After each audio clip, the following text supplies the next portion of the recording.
The classical stories में आपका स्वागत है। आइए सुनते हैं मुंशी प्रेमचंद जी की कहानी पंच परमेश्वर। तो चलिए शुरू करते हैं। जुम्मन से खलगू चौधरी में गाढ़ी मित्रता थी। साझे में खेती होती थी, कुछ लेन देन में भी साझा था। एक को दूसरे पर अटल विश्वास था। जुम्मन जब हज करने गए तब अपना घर अलगू को सौंप गए थे, और अलगू जब कभी बाहर जाते तो जुम्मन पर अपना घर छोड़ देते थे। उनमें ना खाना पाना का व्यवहार था, ना धर्म का नाता, केवल विचार मिलते थे। मित्रता का मूल मंत्र भी यही है। इस मित्रता का जन्म उस समय हुआ जब दोनों मित्र बालक ही थे और जुम्मन के पिता जुमराती उन्हें शिक्षा प्रदान करते थे। अलगू ने गुरु जी की बहुत सेवा की थी, खूब प्याले धोए। उनका हुक्का एक क्षण के लिए भी विश्राम न लेने पाता, क्योंकि प्रत्येक चिलम अलगू को आध घंटे तक किताबों से अलग कर देती थी। अलगू के पिता पुराने विचारों के मनुष्य थे। उन्हें शिक्षा की अपेक्षा गुरु की सेवा शुश्रूषा पर अधिक विश्वास था। वो कहते थे कि विद्या पढ़ने से नहीं आती, जो कुछ होता है गुरु के आशीर्वाद से। बस गुरु जी की कृपा दृष्टि चाहिए। अतएव यदि अलगू पर जुमराती शेख के आशीर्वाद या सत्संग का कुछ फल ना हुआ तो ये मानकर संतोष कर लेना कि विद्योपार्जन में मैंने यथाशक्ति कोई बात उठा नहीं रखी। विद्या उसके भाग में ना थी तो कैसे आती। मगर जुमराती शेख स्वयं आशीर्वाद के कायल ना थे। उन्हें अपने सोटे पर अधिक विश्वास था, और उसी सोटे के प्रताप से आसपास के गांवों में जुम्मन की पूजा होती थी। उनके लिखे हुए रहनामों या बैनामे पर कचहरी का मुहर्रिर भी कदम न उठा सकता था। हल्के का डाकिया, कांस्टेबल और चपरासी सब उनकी कृपा की आकांक्षा रखते थे। अतएव अलगू का मान उनके धन के कारण था, तो जुम्मन शेख अपनी अनमोल विद्या से ही सबकी आदर पात्र बने थे। जुम्मन शेख की एक बूढ़ी खाला थी। उसके पास थोड़ी सी मिल्कियत थी, परंतु उसके निकट संबंधियों में कोई न था। जुम्मन ने लंबे चौड़े वादे करके वो मिल्कियत अपने नाम लिखवा ली थी। जब तक दानपत्र की रजिस्ट्री ना हुई थी तब तक खालाजान का खूब आदर सत्कार किया गया। उन्हें खूब स्वादिष्ट पदार्थ खिलाए गए। हलवे पुलाव की वर्षा सी की गई। पर रजिस्ट्री की मोहर ने इन खातिरदारियों पर भी मोहर लगा दी। जुम्मन की पत्नी करीमन रोटियों के साथ कड़वी बातों के कुछ तेज तीखे सालन भी देने लगी। जुम्मन शेख भी निष्ठुर हो गए। अब बेचारी खालाजान को प्रायः नित्य ही ऐसी बातें सुननी पड़ती थी। बुढ़िया न जाने कब तक जिएगी। 3 बीघे ऊसर खेत क्या दिए, मानो मोल ले लिया। बघारी दाल के बिना रोटियां नहीं उतरती।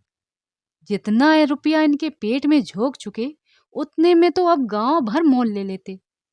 कुछ दिन खालाजान ने सुना और सहा, पर जब ना सहा गया तब जुम्मन से शिकायत की। जुम्मन ने स्थानीय कर्मचारी गृहस्वामी के प्रबंध में दखल देना उचित न समझा। कुछ दिन तक यूं ही रो धोकर काम चलता रहा। अंत में एक दिन खाला ने जुम्मन से कहा, बेटा, तुम्हारे साथ मेरा निर्वाह न होगा। तुम मुझे रुपए दे दिया करो, मैं अपना पका खा लूंगी। जुम्मन ने धृष्टता के साथ उत्तर दिया, रुपए क्या यहाँ फलते हैं? खाला ने नम्रता से कहा, मुझे कुछ रूखा सूखा तो चाहिए कि नहीं? जुम्मन ने गंभीर स्वर में जवाब दिया, तो कोई ये थोड़े ही समझा था कि तुम मौत से लड़कर आई हो। खाला बिगड़ गई। उन्होंने पंचायत करने की धमकी दी। जुम्मन हंसे। जिस तरह कोई शिकारी हिरन को जाली की तरफ जाते देखकर मन ही मन हंसता है। वो बोले, हाँ, पंचायत करो, जरूर करो, फैसला हो जाए। मुझे भी ये रात दिन की खटखट पसंद नहीं। पंचायत में किसकी जीत होगी इस विषय में जुम्मन को कुछ भी संदेह न था। आसपास के गांव में कौन था जो उसके अनुग्रहों का ऋणी न हो? कौन था जो उसको शत्रु बनाने का साहस कर सके? किसमें इतना बल था जो उसका सामना कर सके? आसमान के फरिश्ते तो पंचायत करने आवेंगे नहीं। इसके बाद कई दिन तक बूढ़ी खाला हाथ में एक लकड़ी लिए आसपास के गांव में दौड़ती रही। कमर झुककर कमान हो गई थी, एक एक पग चलना दूभर था। मगर बात आ पड़ी थी, उसका निर्णय करना जरूरी था। बिरला ही कोई आदमी होगा जिसके सामने बुढ़िया ने दुख के आंसू न बहाए हों। किसी ने तो यूं ही ऊपरी मन से हाँ हूं करके टाल दिया, और किसी ने इस अन्याय पर जमाने को गालियां दी। कहा, कब्र में पांव लटके हुए हैं, आज मरे कल दूसरा दिन, पर हवस नहीं मानती। अब तुम्हें क्या चाहिए? रोटी खाओ और अल्लाह का नाम लो। तुम्हें अब खेती बाड़ी से क्या काम? कुछ ऐसे सज्जन भी थे जिन्हें हास्य रस के रसा स्वाद का अवसर था। झुकी हुई कमर, पोपला मुंह, सनके से बाल, इतनी सामग्री एकत्र हो तो हंसी क्यों ना आवे। ऐसे न्याय प्रिय, दयालु, दीन वत्सल पुरुष बहुत कम थे जिन्होंने इस अबला के दुखड़ों को गौर से सुना हो और सांत्वना दी हो। चारों ओर से घूम घाम कर बेचारी अगलू चौधरी के पास आई, लाठी पटक दी और दम लेकर बोली, बेटा, तुम भी दम भर के लिए मेरी पंचायत में चले आना। मुझे बुलाकर क्या करोगी? कई गांव के आदमी तो आवेंगे ही।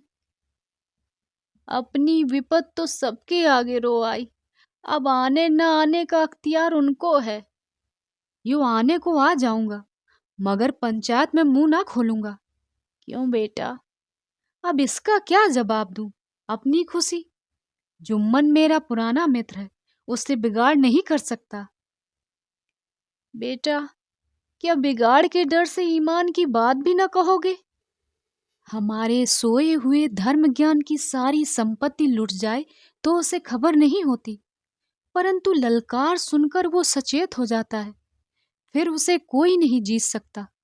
अगलू इस सवाल का कोई उत्तर न दे सका, पर उसके हृदय में ये शब्द गूंज रहे थे, क्या बिगाड़ के डर से ईमान की बात ना कहोगे?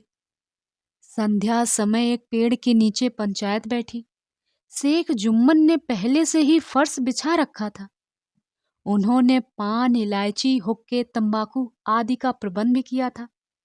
हाँ, वो स्वयं अलबत्ता अगलू चौधरी के साथ जरा दूर पर बैठे। जब पंचायत में कोई आ जाता था तब दबे पांव सलाम से उसका स्वागत करते थे।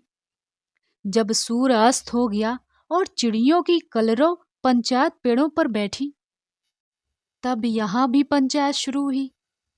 फर्श की एक एक अंगुल जमीन भर गई, पर अधिकांश दर्शक ही थे। निमंत्रण महाशयों में केवल वो ही लोग पधारे थे जिन्हें जुम्मन से कुछ पुरानी कसर निकालनी थी। एक कोने में आग सुलग रही थी। नाई ताबड़तोड़ चिलम भर रहा था। ये निर्णय करना असंभव था कि सुलगते हुए उपलों से अधिक धुआं निकलता है या चिलम के दमों से। लड़के इधर उधर दौड़ रहे थे, कोई आपस में गाली गलौज करते और कोई रोते थे। चारों तरफ कोलाहल मचा हुआ था। गांव के कुत्ते इस जमाव को भोज समझकर झुंड के झुंड जमा हो गए। पंच लोग बैठ गए तो बूढ़ी खाला ने उनसे विनती की, पंचो, आज 3 साल हुए मैंने अपनी सारी जायदाद अपने भांजे जुम्मन के नाम लिख दी थी। इसे आप जानते ही होंगे। जुम्मन ने मुझे ताहयात रोटी कपड़ा देना कबूल किया था। साल भर तो मैंने इसके साथ रो धोकर काटा, पर अब रात दिन का रोना सहा नहीं जाता। मुझे न पेट की रोटी मिलती है न तन का कपड़ा। बेकस बेवा हूँ, कचहरी दरबार नहीं कर सकती। तुम्हारे सिवा और किसको अपना दुख सुनाऊं? तुम लोग जो राह निकाल दो उसी राह पर चलूं। अगर मुझ में कोई ऐब देखो तो मेरे मुंह पर थप्पड़ मारो। जुम्मन में बुराई देखो तो उसे समझाओ। क्यों एक बेकस की आह लेता है? मैं पंचों का हुक्म सिर माथे पर चढ़ाऊंगी। रामधन मिश्र, जिनके कई असामियों को जुम्मन ने अपने गांव में बसा लिया था, बोले, जुम्मन मियाँ, किसे पंच बदते हो? अभी इसका निपटारा कर लो, फिर जो कुछ पंच कहेंगे वही मानना पड़ेगा। जुम्मन को इस समय सदस्यों में विशेषकर वो ही लोग दीख पड़े जिनमें किसी न किसी कारण उसका वैमनस्य था। जुम्मन बोले, पंचों का हुक्म अल्लाह का हुक्म है। खाला जान जिसे चाहे उसे बदे, मुझे कोई हर्ज नहीं। खाला ने चिल्लाकर कहा, अरे अल्लाह के बंदे, पंचों का नाम क्यों नहीं बता देता? कुछ मुझे भी तो मालूम हो। जुम्मन ने क्रोध से कहा, इस वक्त मेरा मुंह ना खुलवाओ, तुम्हारी बन पड़ी है, जिसे चाहे पंच बदो। खाला जान जुम्मन के आपेक्ष को समझ गई और बोली, बेटा, खुदा से डरो। पंच न किसी के दोस्त होते हैं न किसी के दुश्मन। कैसी बात कहते हो? और तुम्हारा किसी पर विश्वास ना हो तो जाने दो। अगलू चौधरी को तो मानते हो, लो मैं उन्हीं को सरपंच बनती हूँ। जुम्मन शेख आनंद से फूल उठे, परंतु भावों को छिपाकर बोले, अगलू ही सही, मेरे लिए जैसे रामधन वैसे अगलू। अगलू इस झमेले में नहीं फंसना चाहते थे। वो कन्नी काटने लगे और बोले, खाला, तुम जानती हो कि मेरी जुम्मन से गाढ़ी दोस्ती है। खाला ने गंभीर स्वर में कहा, बेटा, दोस्ती के लिए कोई अपना ईमान नहीं बेचता। पंच के दिल में खुदा बसता है। पंचों के मुख से जो बात निकलती है वो खुदा की तरफ से निकलती है। अगलू चौधरी सरपंच हुए। रामधन मिश्र और जुम्मन के दूसरे विरोधियों ने बुढ़िया को मन से बहुत कोसा। अगलू चौधरी बोले, शेख जुम्मन, हम और तुम पुराने दोस्त हैं। जब काम पड़ा तुमने हमारी मदद की और हम भी जो कुछ बन पड़ा तुम्हारी सेवा करते रहे। मगर इस समय तुम और बूढ़ी खाला दोनों हमारी नजर में बराबर हो। तुमको पंचों से जो कुछ अर्ज करनी हो वो करो। जुम्मन को पूरा विश्वास था कि अब बाजी मेरी है। ये सब दिखावे की बातें कर रहा है। अतएव शांत चित्त होकर बोले, पंचो, 3 साल हुए खालाजान ने अपनी जायदाद मेरे नाम हिब्बा कर दी थी। मैंने उन्हें ताहयात खाना कपड़ा देना कबूल किया था। खुदा गवाह है, आज तक मैंने खालाजान को कोई तकलीफ नहीं दी। मैं उन्हें अपनी माँ के समान समझता हूँ। उनकी खिदमत करना मेरा फर्ज है। मगर औरतों में जरा अनबन रहती है, उसमें मेरा क्या कसूर? खालाजान मुझसे माहवार खर्च मांगती हैं। जायदाद जितनी है वो पंचों से छिपी नहीं। उससे इतना मुनाफा नहीं होता कि माहवार खर्च दे सकूं। इसके अलावा हिब्बा नामे में माहवार खर्च का कोई जिक्र नहीं। नहीं तो मैं भूल कर भी इस झमेले में न पड़ता। बस मुझे यही कहना है, आइंदा पंचों को अख्तियार है, जो चाहे फैसला करें। अगलू चौधरी को हमेशा कचहरी से काम पड़ता था, अतएव वो पूरा कानूनी आदमी था। उसने जुम्मन से जिरह शुरू की। एक एक प्रश्न जुम्मन के हृदय पर हथौड़े की चोट की तरह पड़ता था। रामधन इन प्रश्नों पर मुग्ध हुए जाते थे। जुम्मन चकित थे कि अगलू को क्या हो गया। अभी ये अगलू मेरे साथ बैठा कैसी कैसी बातें कर रहा था। इतनी ही देर में ऐसी काया पलट हो गई कि मेरी जड़ खोदने पर तुला हुआ है। ना मालूम कब की कसर निकाल रहा है। क्या इतने दिनों की दोस्ती कुछ भी काम ना आएगी? जुम्मन शेख तो इसी संकल्प विकल्प में पड़े हुए थे कि इतने में अगलू ने फैसला सुनाया। जुम्मन शेख, पंचों ने इस मामले पर विचार किया। उन्हें ये नीत संगत मालूम होता है कि खाला जान को माहवार खर्च दिया जाए। हमारा विचार है कि खाला की जायदाद से इतना मुनाफा अवश्य होता है कि माहवार खर्च दिया जा सके। बस यही हमारा फैसला है। अगर जुम्मन को खर्च देना मंजूर ना हो तो हिब्बानामा रद्द समझा जाए। ये फैसला सुनते ही जुम्मन सन्नाटे में आ गए। जो अपना मित्र हो वो शत्रु का सा व्यवहार करे और गले पर छुरी फेरे, इसे समय के हेर फेर के सिवा और क्या कहें। जिस पर पूरा भरोसा था उसने समय पड़ने पर धोखा दिया। ऐसे ही अवसरों पर झूठे और सच्चे मित्रों की परीक्षा की जाती है। यही कलयुग की दोस्ती है। अगर ऐसे लोग कपटी धोखेबाज ना होते तो देश में आपत्तियों का प्रकोप क्यों होता? ये हैजा, प्लेग आदि व्याधियां दुष्कर्मों के ही दंड है। मगर रामधन और अन्य पंच अगलू चौधरी की इस नीति परायणता की प्रशंसा जी खोल कर रहे थे। वो कहते थे, इसी का नाम पंचायत है। दूध का दूध और पानी का पानी कर दिया। दोस्ती दोस्ती की जगह, किंतु धर्म का पालन करना मुख्य है। ऐसे ही सत्यवादियों के बल पर पृथ्वी ठहरी है, नहीं तो कब की रसातल को चली जाती। इस फैसले ने अगलू और जुम्मन की दोस्ती की जड़ हिला दी। अब वो साथ साथ बातें करते नहीं दिखते। इतना पुराना मित्रता रूपी वृक्ष सत्य का एक झोंका भी ना सह सका। सचमुच वो बालू की जमीन पर खड़ा था। उनमें अब शिष्टाचार का अधिक व्यवहार होने लगा। एक दूसरे की आओ भगत ज्यादा करने लगे। वो मिलते थे, मगर उसी तरह जैसे तलवार से ढाल मिलती है। जुम्मन के चित्त में मित्र की कटुलता आठों पहर खटका करती। उसे हर घड़ी यही चिंता थी कि किसी तरह बदला लेने का अवसर मिले। अच्छे कामों की सिद्धि में बड़ी देर लगती है, पर बुरे कामों की सिद्धि में ये बात नहीं होती। जुम्मन को भी बदला लेने का अवसर जल्द ही मिल गया। पिछले साल अगलू चौधरी बटेसर से बैलों की एक बहुत अच्छी गोई मोल लाए थे। बैल पछाई जात के सुंदर बड़े बड़े सींगों वाले थे। महीनों तक आस पास गांव के लोग दर्शन करते रहे। दई योग से जुम्मन की पंचायत के 1 महीने बाद ही इस जोड़ी का एक बैल मर गया। जुम्मन ने दोस्तों से कहा, ये दगाबाजी की सजा है। इंसान सब्र भले ही कर जाए, पर खुदा नेक बद सब देखता है। अगलू को संदेह हुआ कि जुम्मन ने बैल को विष दिया है। चौधरायन ने भी जुम्मन पर ही दुर्घटना का दोषारोपण किया। उसने कहा, जुम्मन ने कुछ करा दिया है।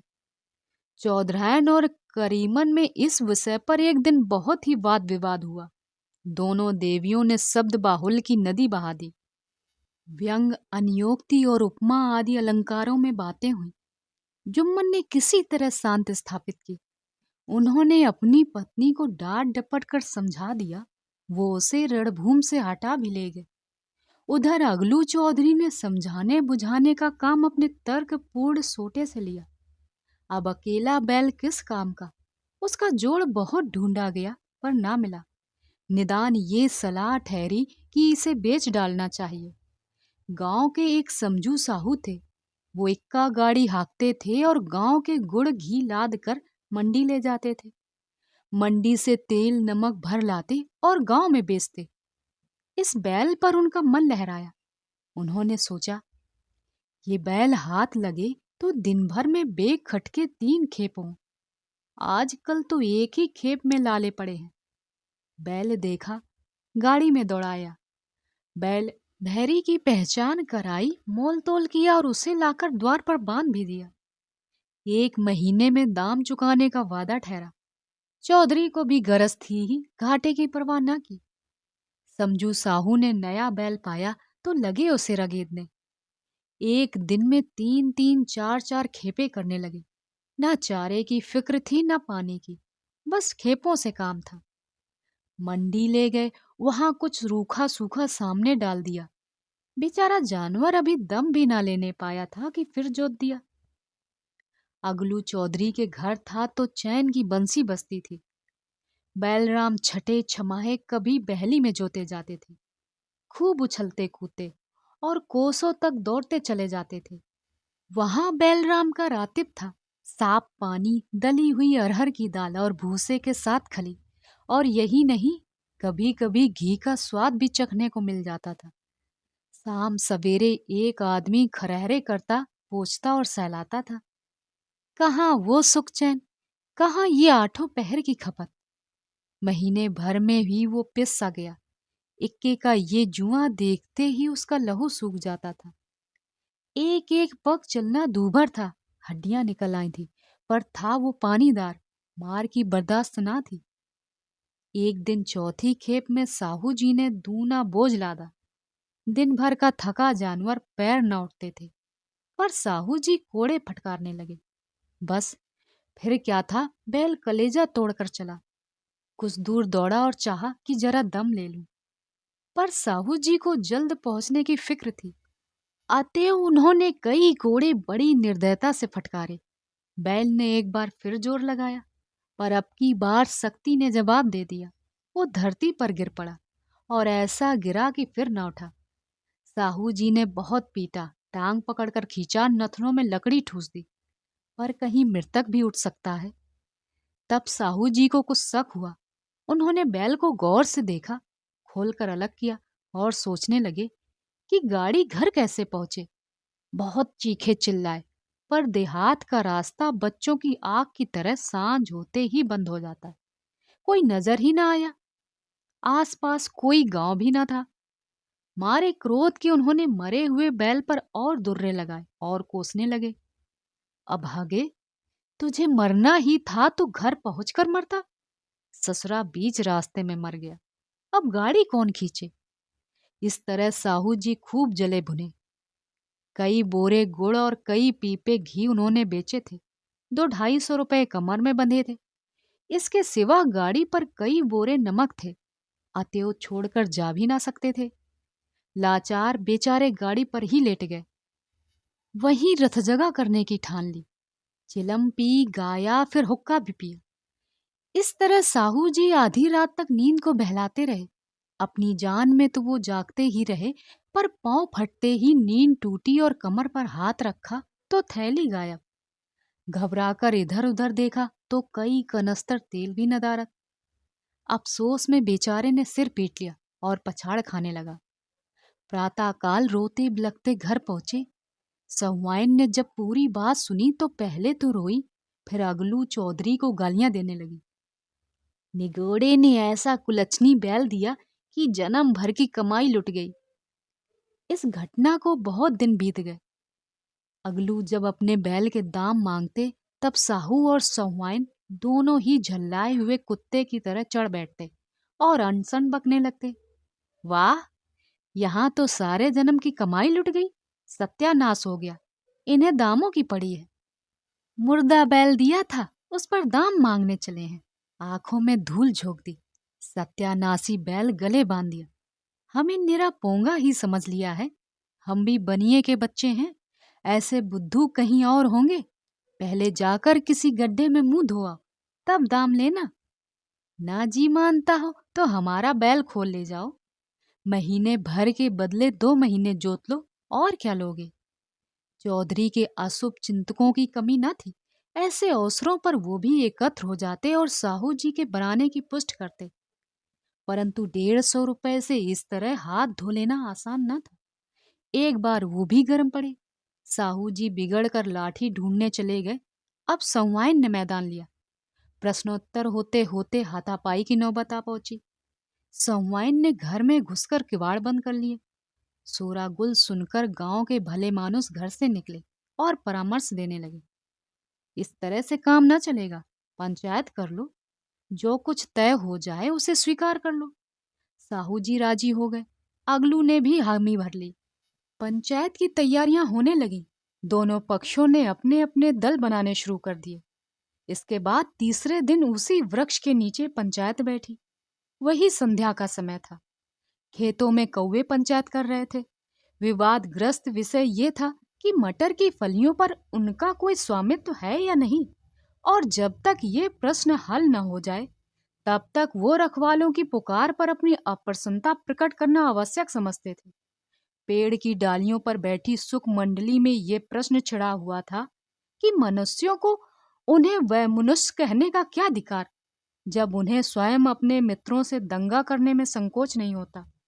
पंचायत बैठ गई तो रामधन मिश्र ने कहा, अब देरी क्या है, पंचों का चुनाव हो जाना चाहिए। बोलो चौधरी, किस किस को पंच बदते हो। अगलू ने दीन भाव से कहा, समझू साहू ही चुन ले। समझू खड़े हुए और कड़क कर बोले, मेरी ओर से जम्मन शेख। जुम्मन का नाम सुनते ही अगलू चौधरी का कलेजा धक धक करने लगा, मानो किसी ने अचानक थप्पड़ मार दिया हो। रामधन अगलू के मित्र थे, इस बात को ताड़ गए। क्यों चौधरी, तुम्हें कोई उज्र तो नहीं। चौधरी ने निराश होकर कहा, नहीं, मुझे क्या उज्र होगा। अपने उत्तरदायित्व का ज्ञान बहुधा हमारे संकुचित व्यवहारों का सुधारक होता है।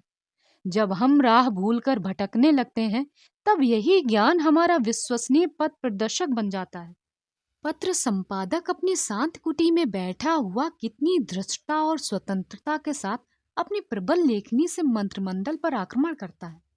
परंतु ऐसे अवसर भी आते हैं जब वो स्वयं मंत्रिमंडल में सम्मिलित होता है। मंडल के भवन में पग धरते ही उसकी लेखनी कितनी मर्मज्ञ, कितनी विचारशील और कितनी न्यायपरायण हो जाती है। इसका कारण उत्तरदायित्व का ज्ञान है। नवयुवक युवावस्था में कितना उद्दंड रहता है। माता पिता उसकी ओर से कितने चिंतित रहते हैं। वो उसे कुल कलंक समझते हैं, परंतु थोड़े ही समय में परिवार का बोझ सिर पर पड़ते ही वो अव्यवस्थित चित्त उन्मत्त युवक कितना धैर्यशील, कैसा शांत चित्त हो जाता है। ये भी उत्तरदायित्व के ज्ञान का फल है। जुम्मन शेख के मन में भी सरपंच का उच्च स्थान ग्रहण करते ही अपनी जिम्मेदारियों का भाव पैदा हुआ।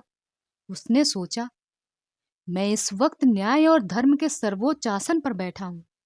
मेरे मुंह से इस समय जो कुछ निकलेगा वो देवबाड़ी के सदृश है, और देवबाड़ी में मेरे मनोविकारों का कदाचित समावेश न होना चाहिए। मुझे सत्य से जौ भर भी टलना उचित नहीं। पंचों ने दोनों पक्षों से सवाल जवाब करने शुरू कर दिए। बहुत देर तक दोनों दल अपने अपने पक्ष का समर्थन करते रहे। इस विषय से तो सब सहमत थे कि समझू को बैल का मूल्य देना चाहिए, परंतु वो महाशय इस कारण रियायत चाहते थे कि बैल के मर जाने से समझू को हानि हुई। उसके प्रतिकूल दो सभ्य मूल के अतिरिक्त शंभू को दंड भी देना चाहते थे, जिससे फिर किसी को पशुओं के साथ ऐसी निर्दयता करने का साहस न हो। अंत में जुम्मन ने फैसला सुनाया, अगलू चौधरी और समझू साहू, पंचों ने तुम्हारे मामले पर अच्छी तरह विचार किया। समझू को उचित है कि बैल का पूरा दाम दे। जिस वक्त उन्होंने बैल लिया उसे कोई बीमारी ना थी। अगर उसी समय दाम दे दिए जाते तो आज समझू उसे फेर लेने का आग्रह न करते। बैल की मृत्यु केवल इस कारण हुई कि उसे बड़ा कठिन परिश्रम लिया गया और उसके दाने चारे का कोई प्रबंध न किया गया। रामधन मिश्र बोले, समझू ने बैल को जानबूझकर मारा है, अतएव उससे दंड लेना चाहिए। जुम्मन बोले, ये दूसरा सवाल है, हमको इससे कोई मतलब नहीं। झगड़ू साहू, समझू के साथ कुछ रियायत होनी चाहिए। जुम्मन, ये अगलू चौधरी की इच्छा पर निर्भर है, ये रियायत करे तो उनकी भलमानसी। अगलू चौधरी फूले न समाये, उठ खड़े हुए और जोर से बोले, पंच परमेश्वर की जय। इसके साथ ही चारों ओर से प्रतिध्वनि हुई, पंच परमेश्वर की जय। ये मनुष्य का काम नहीं, पंच में परमेश्वर वास करते हैं, ये उन्हीं की महिमा है। पंच के सामने खोटे को कौन खरा कह सकता है। थोड़ी देर बाद जुम्मन अलगू के पास आए और उनके गले लिपट कर बोले, भैया, जब से तुमने मेरी पंचायत की है तब से मैं तुम्हारा प्राणघातक शत्रु बन गया था, पर आज मुझे ज्ञात हुआ कि पंच के पद पर बैठकर न कोई किसी का दोस्त है न दुश्मन।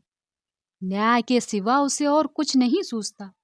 आज मुझे विश्वास हो गया कि पंच की जबान से खुदा बोलता है। अलगू रोने लगे। इस पानी से दोनों के दिलों का मैल धुल गया। मित्रता की मुरझाई हुई लता फिर हरी हो गई। आप सुन रहे थे मुंशी प्रेमचंद जी की कहानी पंच परमेश्वर। कहानी आपको कैसी लगी कमेंट बॉक्स में जरूर बताएं। चैनल पर नए हो तो प्लीज इसे सब्सक्राइब करें। ऐसी और कहानियां सुनने के लिए चैनल पर आएं। आपसे वहीं मिलूंगी। बहुत बहुत धन्यवाद।